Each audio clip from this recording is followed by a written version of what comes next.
কালামে হাকিমের মধ্যে আল্লাহ রাব্বুল আলামিন বলতেছেন, ইস্তাগফিরু রাব্বাকুম ইন্নাহু কানা গফফারা, তোমরা তোমাদের প্রতিপালকের নিকটে ইস্তিগফার করো।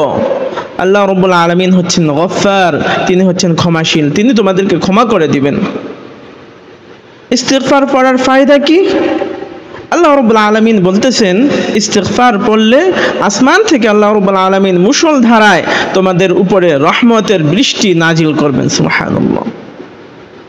শুধু তাই নয়, আল্লাহ রাব্বুল আলামিন বলতেছেন, ওয়ায়ুমদিদকুম বিআমওয়ালিন ওয়া বানিন, তোমাদের সম্পদের প্রাচুর্যতা, তোমাদের রিজিকের বৃদ্ধি আল্লাহ রাব্বুল আলামিন করে দিবেন। সুবহানাল্লাহ। রাব্বুল আলামিন বলতেছেন, ওয়ায়ুমদিদকুম বিআমওয়ালিন ওয়া বানিন, তোমাদের সন্তান সন্ততি দিয়ে আল্লাহ রাব্বুল আলামিন তোমাদেরকে সন্তান দিয়ে তোমাদেরকে খুশি করে দিবেন।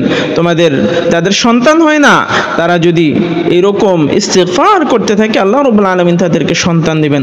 যাদের রিজিকের অভাব রয়েছে, তারা যদি ইস্তিগফার পড়ে বেশি বেশি, তাহলে আল্লাহ রাব্বুল আলামিন তার রিজিক ব্যবস্থা করে দিবেন। তার উপরে আল্লাহ রাব্বুল আলামিনের রহমত নাজিল হতে থাকবে।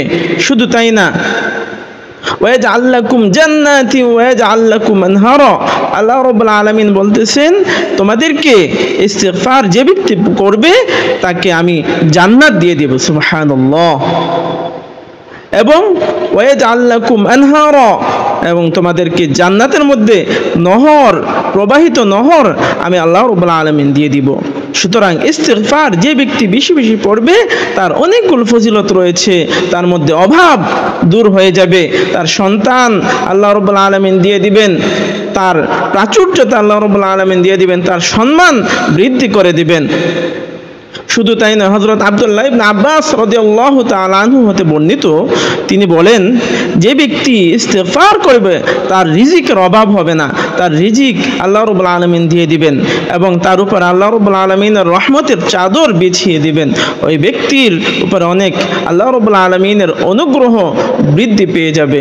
সুতরাং এই জন্য রাসূল সাল্লাল্লাহু আলাইহি সাল্লাম অনেক বেশি পরিমাণে ইস্তিগফার করতেন।